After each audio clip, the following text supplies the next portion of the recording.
With me today are two panelists with deep knowledge in this field. Karien Erasmus is an experienced sustainability and climate change specialist and advisor.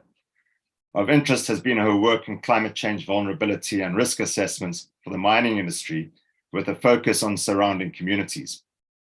Karien holds a master's in philosophy in development practice from the University of Pretoria and is a South African Institute for Chartered Accountants Sustainability Technical Committee member.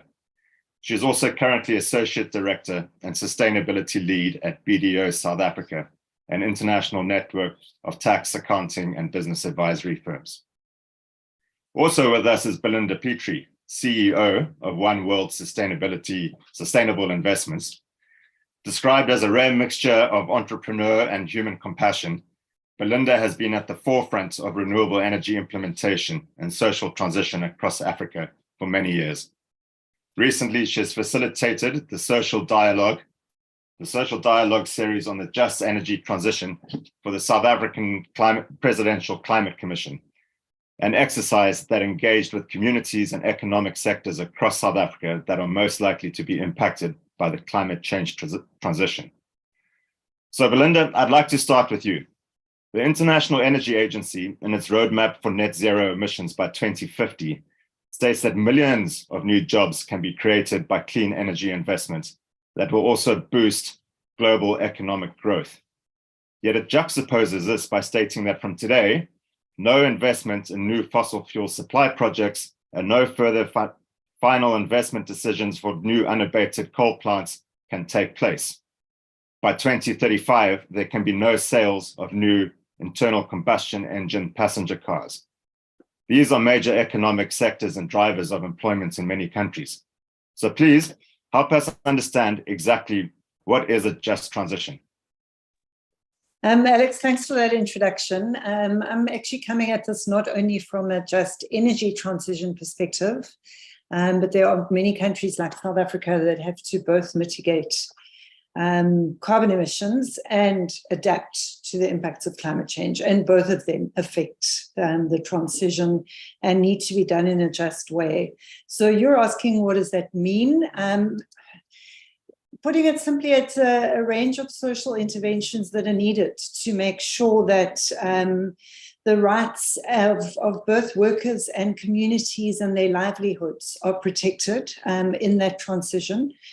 So you talk about, no more fossil fuels after X date. That obviously affects coal mining, for example, or oil industries around the world. It affects their people that are working directly in those jobs, and it affects the communities that are supporting say, economic corridors around coal mining belts, for example, in Mpumalanga.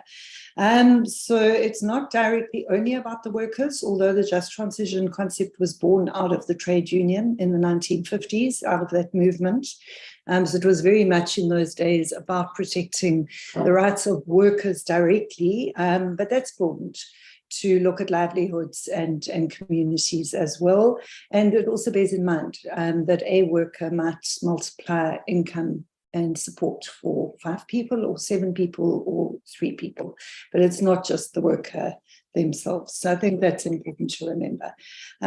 So those social interventions, certainly in the Presidential Climate Commission's mind in this country, as is the case with many just transition processes around the world, it's also about, in addition to protecting the rights, it's also about maximizing the social and economic opportunities that emerge out of such transitions. It recognizes that, or it seeks to recognize, I look forward to Karien's response just now, but it seeks to recognize that there are opportunities and that this is all, this is not all doom and gloom, but those opportunities can only be maximized if we plan for them. So, a just transition in Norway with an oil industry might look very different to a just transition in South Africa with a coal industry, where South Africa is the most unequal society in the world, and Norway is probably the opposite, which is why I chose those two. And so the just transition will look different in these two different countries. And I think that's also important to understand. But in essence, this is about making sure that the rights of people that have been the sort of center of fossil fuel industries, in your example, that their rights are not lost in the process of transitioning to a different energy-based economy. I'll stop there. Thanks. Okay, no, thank you very much. And I think we'll touch base on those issues of opportunities and also geographic fragmentation a little later with a bit of luck. Karien, I'm going to throw you in right into the deep end here. I'm going to ask you the fundamental question. We talk about a just transition. Is there such a thing? Can a transition like this that we are facing at the moment ever really truly be just? Thanks, Alex. Good afternoon. I think Belynda has touched on that concept in two ways. Firstly, a just transition will look very different, so that how we define just will look very different here in South Africa, in Southeast Asia, to what it perhaps does in Europe. And that's very much the starting point. The second thing is, what we should ask ourselves critically is, we're talking about a just energy transition, but are the societies or our communities, using the South African example, are they living within a just socioeconomic context at the moment? And in that respect, it's not so much about the energy transition being just, but it is about our socioeconomic development being just and enabling a much larger energy transition to take place. And in that respect, I wanted to touch on two things that Belynda mentioned. The first is that when we look at communities being affected, when we look at things like climate change at a national or at a regional level, one of the key elements in this transition is to start decoupling only the mitigation and the energy part from other climate-related impacts. We need to start bringing climate adaptation to the forefront, particularly in vulnerable areas. So from a just perspective, our focus cannot be isolated on an energy transition. It needs to incorporate regional, large-scale economic change, which is going to happen as a result of climate. The second component is related to how we look at the just energy transition. Certainly in South Africa, there's an emotive connection to coal, to the coal industry, and understandably so. And we need to change that narrative to not only talking about the risks or the potential major social impacts, but by looking at opportunities. And changing that narrative is about finding opportunities, as Belynda rightly said, maximizing those opportunities and bringing those to the forefront. Can there be a just energy transition? One certainly hopes so, but that is dependent on different regions. It is dependent on the socioeconomic fabric within which that transition needs to take place. And it is certainly dependent on the will of strategic decision makers in changing, alleviating, and uplifting that social fabric to enable such a transition. Okay, thank you so much for that, Karien. I think I just want to say we are, a lot of participants are joining this webinar. I would just like to please encourage everyone to put questions into the chat group. We will pick up on those. We always get very rich discussion and debate coming in from the from our online participants. So please do that, and we will try our very best to address those issues that you bring to the fore. Karien, you raise a really interesting point about the fact that actually from a baseline level, perhaps we're not in a just socioeconomic environment anyway in the first place. So the idea of a just transition is perhaps we should be focusing much more on the opportunities. But Belynda, if I can come back to you, in terms of precedents of what we're facing at the moment, you spoke about trade union movement back in the 1950s. Can you just give us a sense of whether society, and particularly global society, has ever faced anything like this before, and how it was addressed? Alex, you've heard about the Industrial Revolution, right?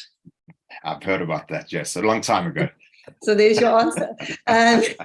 Yeah, I mean, you know that we've been through that. I mean, it is the Industrial Revolution. So, I mean, I'm being facetious and I'm not. The Industrial Revolution is what's got us to where we are today, with this need to transition and reduce greenhouse gas emissions at an urgent rate. But there's been, you know, really interesting work and discussion going on that we're now in the fifth wave of an industrial revolution and moving towards a green economy. I think that the world has experienced transitions. I think they're different. I mean, you know, one could bring up COVID. Was that a transition? And hopefully it was a temporary, but long temporary aberration, and not necessarily a full transition, but this is a full transition. And I think the best example is the Industrial Revolution, which threw us into a completely different framework and was completely transformative in terms of the change. And that's what we are facing now. I think it will happen. Not I think it will happen. Let me rephrase that. It is happening. So we can either wake up and go along with it and plan for it and preempt and be proactive, or we can sit around passively, as I'm sure some did in the Industrial Revolution, and let it take us over. But that is the kind of transition that I think we are in at the moment. Yeah. Your thoughts on that, Karien? I mean, it's perhaps the biggest difference, of course, is the scale. We're now talking about a global transition here. How does that impact different parts of the country, different parts of the world? Both of you have mentioned that a just transition is going to look very different in different parts of the world. Can you give us some examples? Sure. So just on your first part of the question, I think the Industrial Revolution is an excellent example to equate this to. It's interesting, and it comes back to the initial point around opportunities. The Industrial Revolution was called a revolution, and there was this propelling forward into significant economic growth. And when we talk energy transition, we use the word transition, which is generally a safer, more conservative sounding word. And that, I think, also prohibits us talking about the fact that, you know, there are a myriad of opportunities, economic opportunities contained within this transition. It's not a moving back from something to something else. It is a revolution in its own sense. And if we think about how these two are juxtaposed, it's interesting that we're not looking at this from a revolutionary perspective. That sounds much more anarchistic, is what I meant it to sound, but it certainly is it is a good example. It's the right example, the Industrial Revolution. But it's just interesting how we change the semantics around that and the impact that those semantics would have on the discussion. In terms of how it looks different regionally, I attended a practical example. I attended the Mining Indaba earlier this year, and also had a discussion around the just energy transition. And some of my fellow panelists were from the UK. And one of them, literally 5 minutes before we stepped onto the floor, asked and said, why do you put the word just in there? We just talk about an energy transition. Okay. And I think that is a good example of how this looks in different regions of the world. The concept of a just transition is socially and socioeconomically interlinked with different geographic areas. And where it might simply be an energy transition in certain parts of the world, where it might simply be, to use Belynda's example, an energy transition in Norway, the social implications of that for a developing country, a developing economy, is very different. So we have many social connections in terms of energy poverty. One of the questions is, how do we manage this within our current energy crisis? So we have competing socioeconomic components that we need to address as part of only an energy transition. And it's easier elsewhere, but here it's a bit more complex because of those socioeconomic aspects. You've often used the word energy poverty. or the phrase energy poverty. What do you mean by that, and how does that play itself out in this transition? I would really like to be credited with using the phrase energy poverty, Alex, but I'll get back to you on who coined it. Okay. But it's so energy poverty is a lack in a very small nutshell. It's a lack of access to energy and energy resources, but it's a lack of access to energy, to electricity, and particularly formal electricity, safe electricity systems. That's particularly relevant when we talk about countries or when we talk about Africa, for example. Access to energy is one thing. Access to formal, integrated, safe energy systems is something quite different. But in a nutshell, that's the fundamental of it. And what we mean by energy poverty is people that do not have access to these systems, to electricity, and that is a major prohibitor in terms of socioeconomic development. And perhaps that plays itself out in the developed world in terms of access to energy, yes, but increasing costs that is being experienced at the moment. Belynda, I want to come to you because perhaps this came out in the social dialogue process that you've been involved with. But earlier, both of you spoke to me about the issue of the role women play in the transition, and also very particularly issues of health and how that will impact going forward. Would you like to touch on either or both of those issues? Alex, I'm going to touch on both, and I'm going to build on the discussion that you and Karien have been having on energy poverty to do that. So, I mean, energy poverty, you know, perhaps just to go back a step and say that this is a massive issue in a country that's had an abundance of coal and an abundance of coal-fired power generation. And yet we've got so many people sitting in energy poverty. So I think we just need to sit up and think about that as a frame for this whole discussion, and how any of us, our participants, and ourselves walk out of this meeting and go forward. I also just wanted to say that in that regard, the Industrial Revolution, I don't think the word revolution was used at the time of the Industrial Revolution happening. I think that came, you know, when we talked about it historically. So, but the anarchy or anarchical element was there, and I would hope to see a similar anarchical element in what we are busy with at the moment. Because it's critical. So to go back to women and the health issues, and what you're asking about, Alex, is that, and also remembering that you have got, like it or not, two panelists that are talking about these issues, that are addressing them in South Africa, one of the most unequal societies in the world. So you talk about women, we're dealing with women that have, you know, are still not gender mainstreamed, as people like to call it.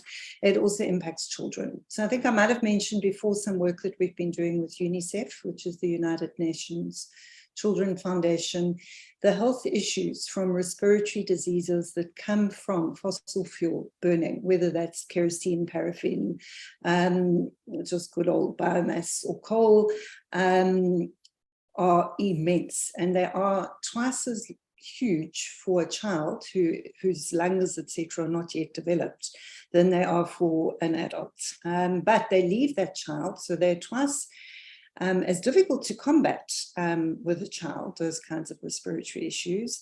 But they also then are compounded by that child's future health development being compromised. So those kids end up maybe not with long-term respiratory disease, but they end up prone to cancer, prone to cardiovascular diseases as adults. So it lives with them forever, I guess, is what I'm trying to say.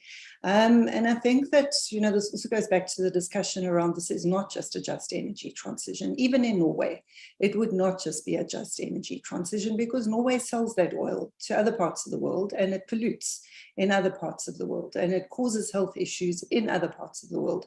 So I know it also ties up with your regional versus, I don't know what the word is, but it's not a disaggregated issue. I don't think it's as simple as that. But the context in which you are looking at the transition is different, as we've both said earlier. So, the thing about children and their diseases is that's also intrinsically tied up with women, because they're often the ones that are looking after the kids. They give birth to the kids. They give birth sometimes to kids that have got deformities or defects because of what was happening in the fetal stage, because of these kinds of health issues.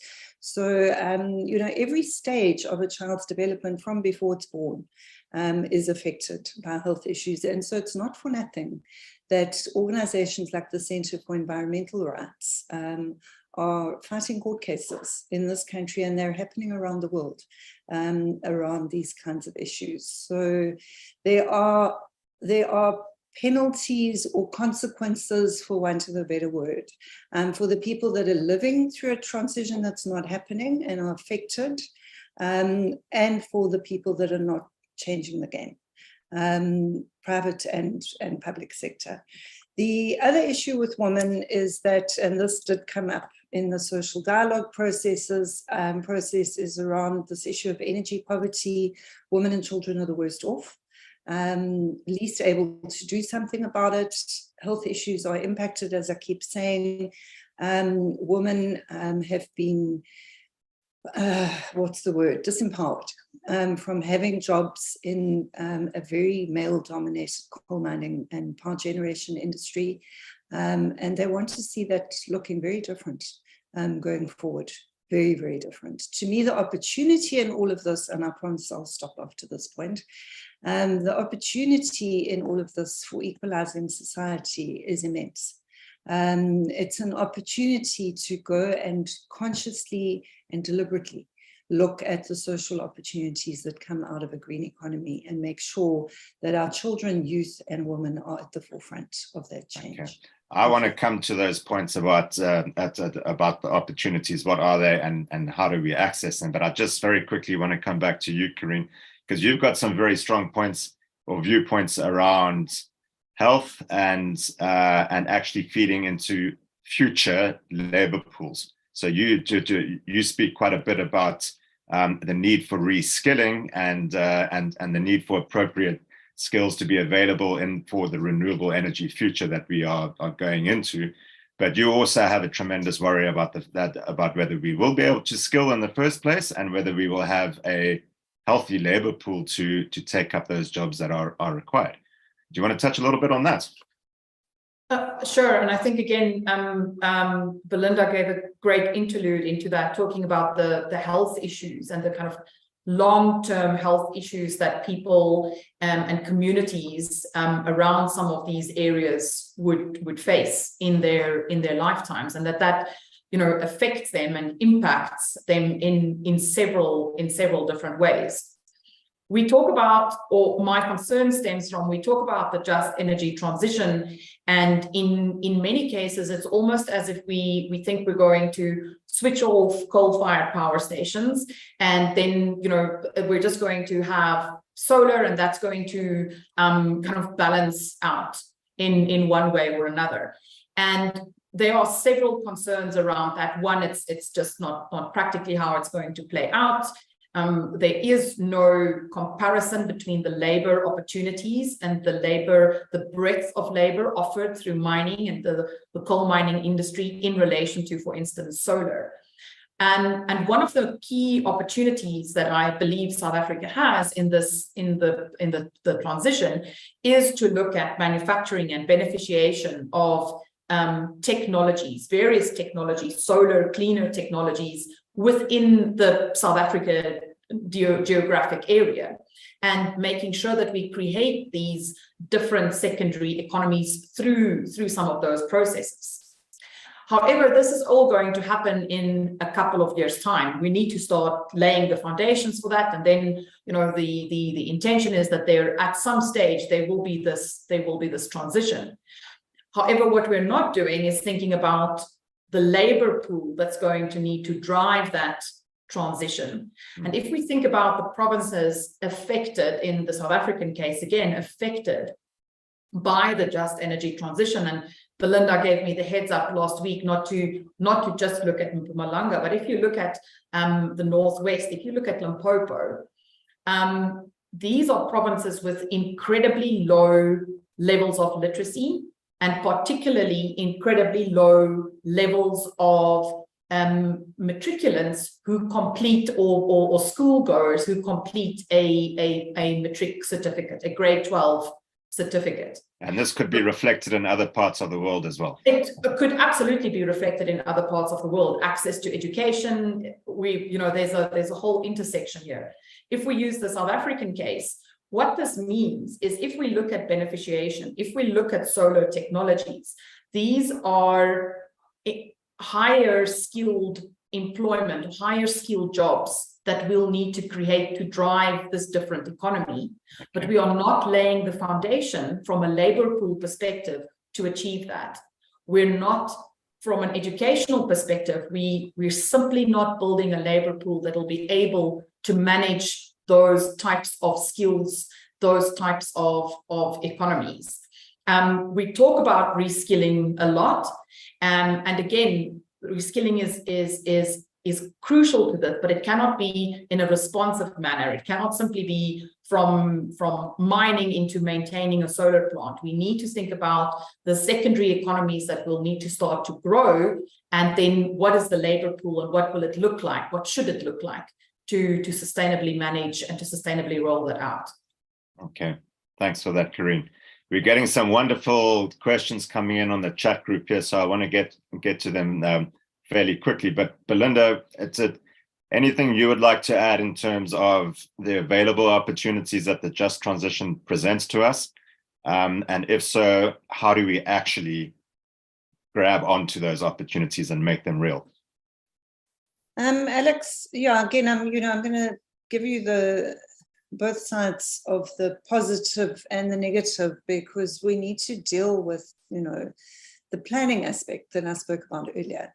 So there are plenty of opportunities. It's in the same way as there were with the Industrial Revolution. It changed the world, and for good reason, right? There were new technologies, new skills, new ways of developing economies. I mean, they were just new everything.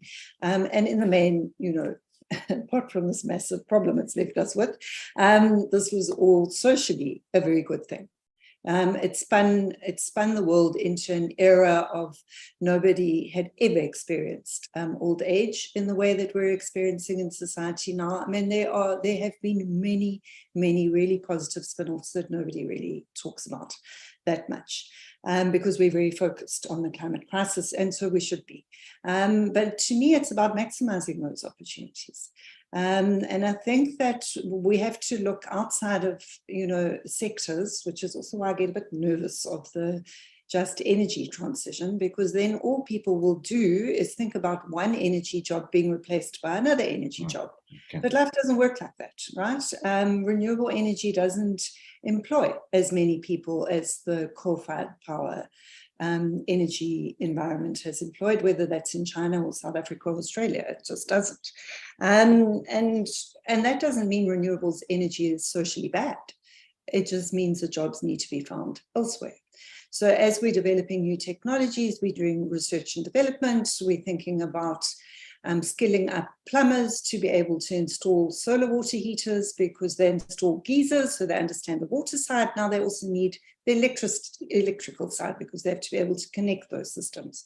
So, it's new technologies, they span across different sectors. So I think that's absolutely critical to think about. So one transport job is not necessarily another transport job. One of the examples that I might have spoken about with you before, and this is, I was also very anti just talking about Mpumalanga, but the interesting thing about Mpumalanga is that because it's been so focused on coal mining and coal-fired power generation, it's, as a province, kind of forgotten that it's got some of the most fertile agriculture land in the country. Some of that land has been degraded by mining activities, and much of it hasn't. So it's agriculture opportunities and it's value-added agriculture opportunities. For example, green hydrogen. Yep. We just don't know where green hydrogen is going to go, but what we do know is that with good, and Karien mentioned localization just now, beneficiation, and thank you. But if we had good localization policy embedded in our industrial development policy, the green hydrogen opportunities that will otherwise be led by the private sector and should be led by the private sector can create a massive amount of jobs and can transition jobs away from companies like Sasol, which is the biggest listed company on the Johannesburg Stock Exchange and is an international company that's got the biggest carbon footprint in this country. Plus, it's one of the global 100 carbon emitters. It also employs tens of thousands of people. So, you know, for Sasol to go away from being a dirty company to being a green company, it needs to think about the jobs that it could transition. But Sasol could be a big player in the green hydrogen space. So it's, you know, by being proactive, working with government around the policy issues, the localization, etc., and just taking some responsibility for that, Sasol could change the game in this country. And So, it feels very ironic for some folks that, you know, the energy companies of old, based on fossil fuels, will very likely be the energy companies of the future, harnessing renewable energy prospects. So, you know, that is that goes back to the whole idea of whether this is a just transition or not. But I want to come in with a question from Joseph in Wales, actually, interestingly enough, who talks about the fact that it's well and fine discussing transitional issues, but actual physical climate change issues come to the fore. We are probably not going to reach the goal of global warming being contained to 1.5. Current policies put us way above 2 degrees at the moment, so we've got a long way still to go. There's going to be physical impact. That's going to have its own issues around inequality, etc. And I think what Joseph might be alluding to here is also the rhetoric of policymakers. So both of you have mentioned at the beginning that this just transition, and Belynda purposely didn't put the word energy in there, the just transition is very dependent on astute policymakers. Who are those policymakers? Are we sufficiently confident that we have the right wise minds in the right places at the moment thinking about this? Green, I'm throwing that hot potato at you to get your thoughts on it. That talk about, you know, putting someone on the spot. That's a tricky one. Let me put it another way. Are we seeing sufficient leadership globally and nationally around the just transition discussion? I think there's certainly been a significant change in the narrative for the better over the past couple of years around climate commitments, around ambitions, and so there's certainly been a change in the discussion. There's certainly been a ramp up in terms of what we're doing and what we need to do differently. I do, however, agree with the question, and Belynda also alluded to it earlier, that in terms of driving policy, at the moment there is such a focus on energy, there's such a focus on the mitigation part of climate, and realistically speaking, we might not, you know, we're not going to meet that target. We're not going to meet the 1.5. We need to start very proactively planning for what that then looks like. So and I think they can be, with the same vigor that we're talking about mitigation, alternative technologies, and, you know, driving down emissions.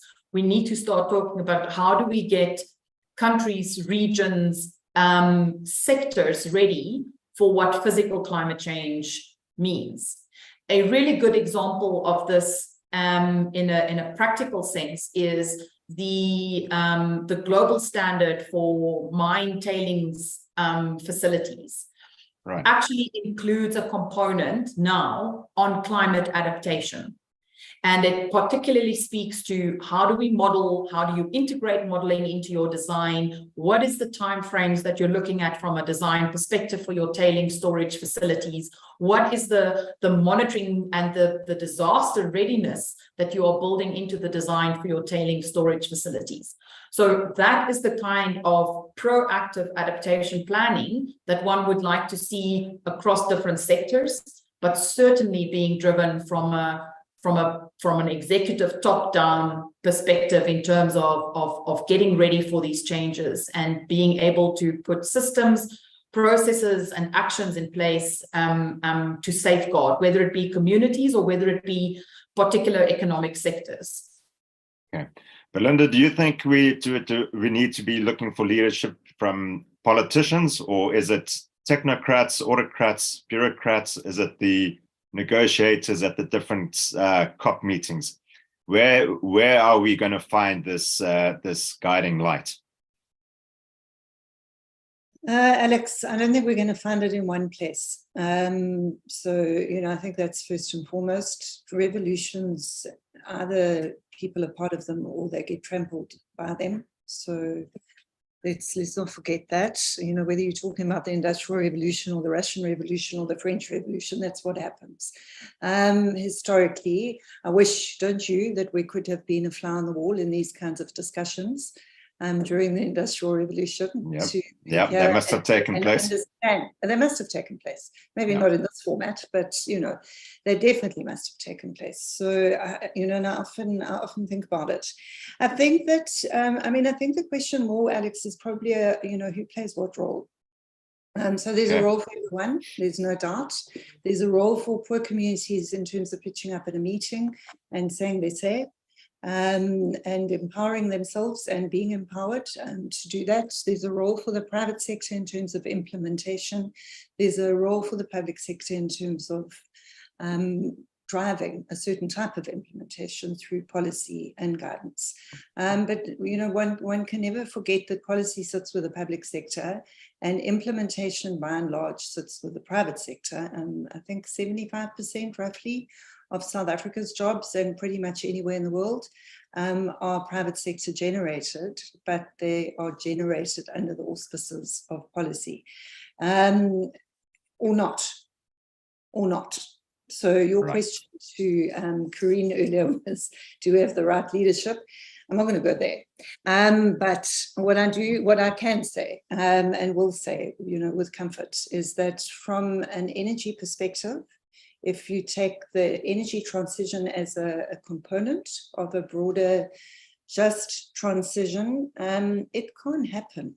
An energy transition cannot happen without good industrialization policy. Right. And so the private sector is essential. So the private sector is essential. The public sector must drive the beneficiation and localization elements. Otherwise, they don't necessarily happen because the private sector will probably end up going where things happen best. So there is, there's a give and take, but I think policy guides, private sector implements.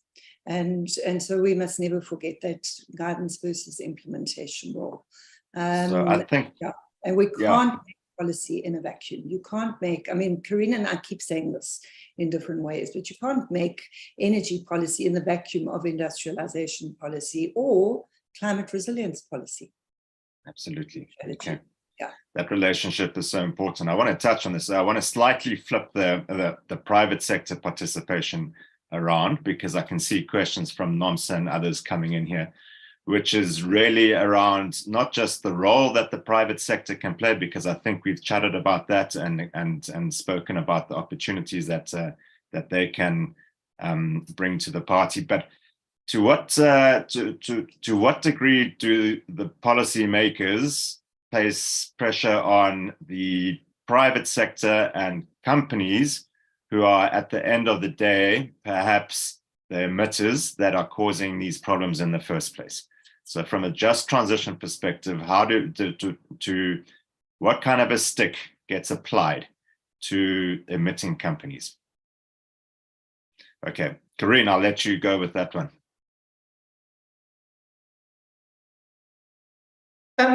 I think if we look at again, I'm going to use the South African example. We have a carbon taxation policy, which to a large extent was initially defined as a stick. I think there are many carrots that kind of went, and that's part of the stick in terms of, the different thresholds and the different opportunities that companies have to lessen their liability. But I think from a policy perspective, that's been, that's been a stick approach. Do we think that a stick approach is necessarily the right way to go from a private sector buy-in perspective? I'm not sure. I think there is an opportunity that is opened up in terms of dialogue, in terms of conversation, in terms of talking about various different types of opportunities.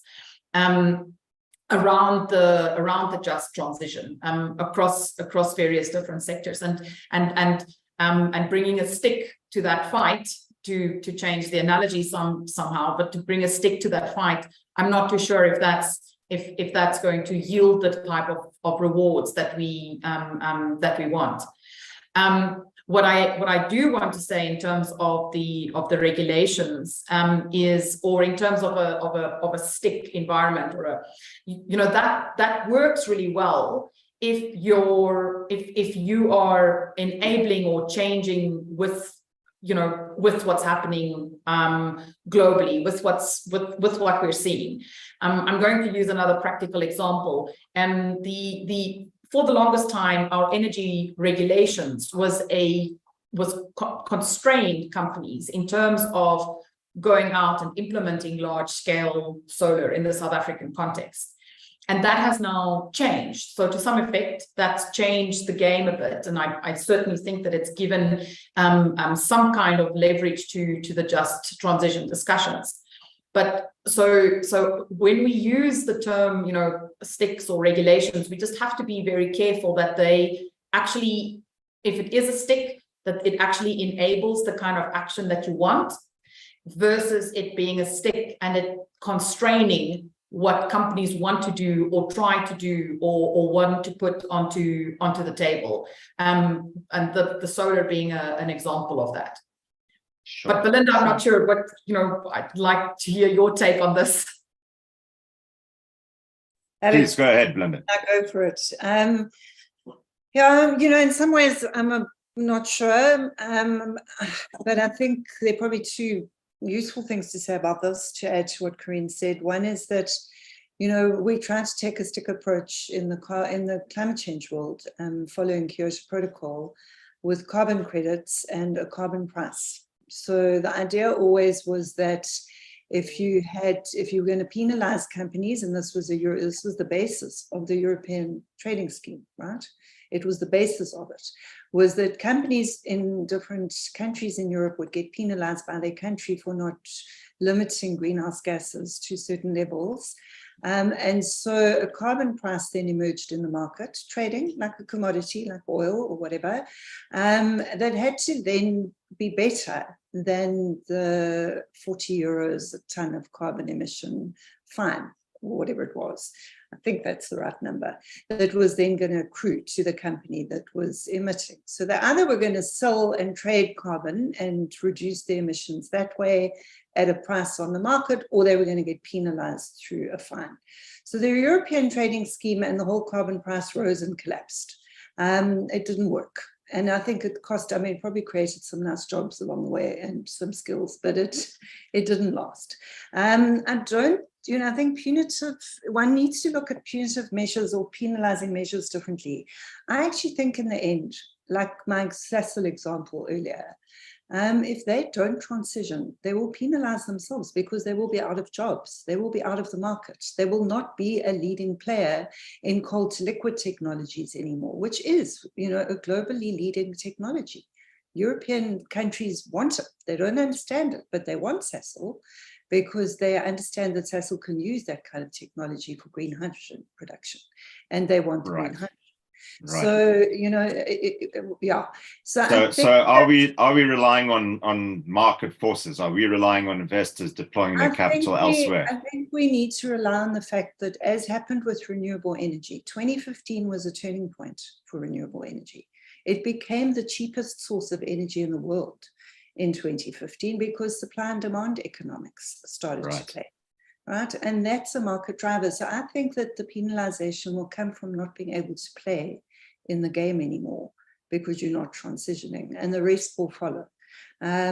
So I'm not too big on. So then it's going to be price driven, i.e. renewables will be cheaper, and other issues such as carbon tax might actually just be secondary issues to that main issue. Thank you for that. Okay, it's a question here from Tracy. Please, can we expand on the cost of the just transition and the financing thereof? Where does it come from? Who is responsible for this? Again, is there some kind of equality between the developed world and the developing world that needs to be driven and exercised? Belynda, let me keep with you. Have you got an idea on the scale of what a just transition is going to look like beyond just the energy transition? I mean, have you properly factored in these other issues that we've been speaking about? I don't think anyone's done a full costing, and I don't think we can, and I wouldn't waste time on it. I think what we know is that this is scale. We're talking about an industrial revolution type scale, which took over the world. It involves everybody. In the just energy transition in South Africa alone, for example, we got an 8.5 billion deal for parts of the just energy transition, but that was simply to leverage another 91 billion, that's needed, right? So that 8.5 billion is nothing. It's a drop in the ocean, and that money has to come from a combination of international investment. So the Europeans have got massive targets around electric vehicles and no more fossil fuels, etc. To reach those targets, they need to put the incentives and the finances in place. Skills need to be developed. South Africa is talking about green hydrogen, but have we got the skills? Have we got the infrastructure? No. Where are we going to get that support from? We're going to get it from the people that want the green hydrogen, because those markets will lead, right? The European markets will lead on offtake. So I think that, the money's got to come from a range of places. I think national governments have to play. They have to transition their own budgeting and fiscal systems. We are working with National Treasury, for example, to think these things through. What are the implications for the South African fiscal system if local government procures more and more renewable energy and does that through private sector engagement? What does that mean? Municipal revenue models will change fundamentally. I mean, they can rely on anything between 33 and 44% on their revenue from electricity sales. So what if they're not getting it from there anymore? So the fiscal system, I think, it's a bit what I was saying about the private sector earlier. Private sector is an important implementer and public sector is an important policy maker. I think that stands, but national governments have to play in the transition, and they have to do it through through the various tools that they have at their disposal. It's hard to talk about the national fiscus in South Africa. It's in a mess. That's not a secret. So do we have the money to pay for this? Technically, probably no, but do we need to have the money to pay for it? Yes, and we can draw on it from our existing tools, grant systems, intergovernmental grant systems, the way we budget, the way we plan, the way we hold accountability, etc., etc. So yeah, I think that would be my long, short answer. Okay, no, thank you very much. Karien, earlier we were talking about a recent report that has come out.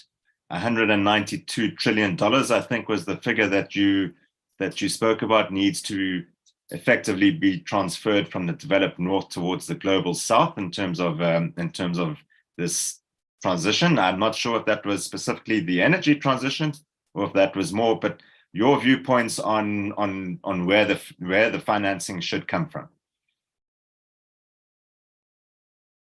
I really liked what Belynda said in terms of, you know, we can't really put a figure to this. This was a report. It was an article released by Forbes today. It was a study done and published in the Nature Sustainability Academic Journal, and you know, they've quantified this figure. I really liked what Belynda said in terms of that we cannot put a figure to it, and I'll go back to what we said initially. You know, we're talking about a transition, so it's really hard to put a.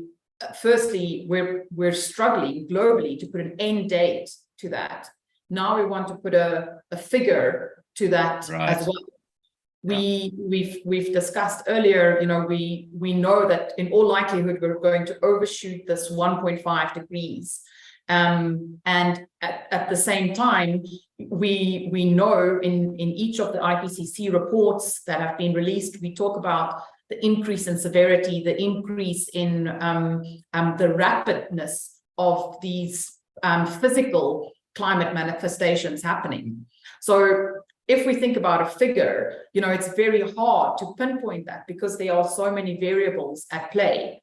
What we need to look at is a way to a continuum of supportive financing mechanisms that can drive economic resilience, social resilience, in the light of these different changes. Now, there are many international funding mechanisms that one could look at, and that certainly can assist. But I, for one, believe that in terms of how we budget nationally, as Belynda alluded to, we need to start thinking from a complex system perspective in terms of how climate will address and may impact several economic sectors, and what is the requirement and how do we budget for those at the moment, and how do we need to change that, and what do we need to provide for in terms of these different variables. And so it's not about an end figure. I think it should be a continuum, and we should start with how we budget at a national level across social, across industrial policy, to start integrating these different components rather than seeing them in isolation from one another. Certainly there is an international funding role to be played, particularly when it comes to developing countries who are bearing the brunt of the economic growth that we've seen and that we've benefited from, but who didn't necessarily play a part in the industrial revolution to such an extent. So and again, this is where we need to look at how is development aid being spent at the moment. Does it consider a range of different factors as it should? Are we looking at education? Are we looking at health? Are we looking at basic service delivery in a too siloed and an isolated manner? And could the solution be to start looking at these in an integrated manner and pooling these different resources and financial mechanisms in some way or another? Okay, Belynda, thank you for that.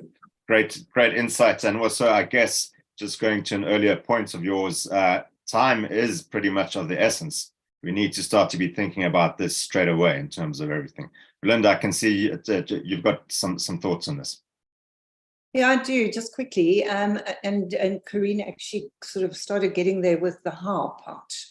But before I even get to the how part, sort of, the end number doesn't matter. It's going to be what it's going to be.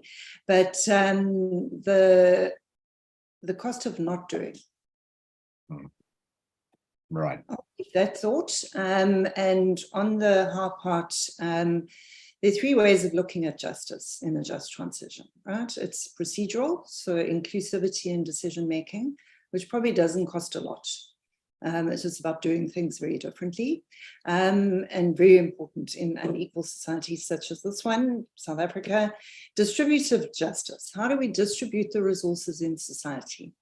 Where do we build the skills? What about the youth that are facing 67 unemployment rates in not only this country? I mean, this is a global phenomenon, if that's the right word, risk. And then restorative justice, which is compensation for impacted groups. So you also have to accept that not everybody is going to get a benefit out of this. Some people will lose out. I think you started with that, winners and losers. Yeah. So we also need to think about how we distribute the resources and who we pay as compensation, because they are definitely going to lose out, whereas others will gain. And I just wanted to end on the financial cost with those two key things. Thank you very much for that. I can see a couple more very interesting questions have come in here, but we are slightly heading towards the end of our allocated time. I need to come back to this because there were many questions around it, just to get both of your viewpoints. Just energy transition in a country like South Africa, where we are facing energy security issues, i.e. load shedding. As one participant has said, does load shedding throw a spanner in the works in terms of our efforts on a just energy transition? Belynda, your thoughts first. The load shedding, horrible as it might seem, or astonishing as it might seem, is probably one of the biggest opportunities we've ever had in this country. The private sector is coming to the fore, local governments are coming to the fore. There are actors playing in the energy space that we've never seen. It's unprecedented in South Africa's energy history. It also takes me, though, back to this issue that Karien was talking about earlier of energy poverty, and who wins and who loses in this transition. The problem with load shedding and the problem with the response to load shedding. So, I'm a middle income person, or whatever you call it. I'm not a low income household. I've installed solar and batteries in my house. I've unload shedded my house. Right? I've done the same in my office. My business works, my house works. There are millions of people that have got small businesses and low-income households that can't afford to do that. So we are again losing people through this transition because we're not planning and we're not seizing the opportunities that load shedding presents. So we've got those opportunities, but we're not taking the inclusive part. And the distributive justice is not happening, and that is a missed opportunity. So a good side and a not so good side to that story, but it can be, yeah. And it's a crisis that, ironically, also is not born out of climate change. It's born out of engineering malfunctions more than anything. That's diplomatically put. Karien, your thoughts on the load shedding issue here in South Africa? I think there's a quote, or there was a book, and it was, never waste a good crisis. Yeah. And I agree 100% with Belynda. I think that the load shedding has been has been an incredible driver. I think it's shown it's a horrible pun, but it's shown a light in terms of the malfunctioning and deterioration of our grid and the need for energy continuity and looking elsewhere and looking at alternatives. So I think that was critical. But agreed, again, it is the most vulnerable in our societies that are left without any options. And this goes back to what Belynda's been saying continuously. It's about planning and proactively planning for this. We've known for quite some time that our energy grid is in significant distress. We've known this, and on a municipal level, we have not planned for this at all. And we can put our houses on batteries and on different types of systems, but there are many small businesses, many communities, healthcare facilities, educational facilities, which simply cannot operate during load shedding. And we failed to plan for those proactively. And I think that the fact that we're still not coming up with proactive plans, and I'm saying this as somebody who went to a local IDP meeting a few weeks ago, the fact that we're still not able to proactively plan for these events is completely a missed opportunity, but it is also a complete injustice to communities across South Africa, and wherever else there are these failures of decision-making and short-term decision-making. Absolutely. Well, I hope those are good responses to the questions that came in on that. We are most unfortunately out of time. What a fascinating discussion. Thank you so much, Belynda. Thank you so much, Karien. I personally have really enjoyed the discussions that we've had over the last week on this just transition. Learned a whole lot around it. Absolutely fantastic. The input from the participants on the webinar also, thank you very, very much. Thank you for those questions. Incredibly insightful. Takeaway from my side, I guess, is that a just transition is like a very, very, very big orchestra. Many, many different parts to it, and we need many conductors, not just one conductor. So we are facing a great challenge, and we're facing a great opportunity. As Karien says, quoting, it might have been Winston Churchill, I'm not sure, but let's not let a good crisis go to waste. From our side, from the ESG Exchange, thank you to everyone. This has been recorded. It will be available on YouTube, but also just to let you know that all the questions have been recorded as well, and we will endeavor to get back to those whose questions we weren't able to address today. So on that, thank you, Belynda. Thank you, Karien. Thank you very much to the ESG Exchange and to Carolyn Chalmers as well. Thank you, and cheerio. Thank you. Bye-bye.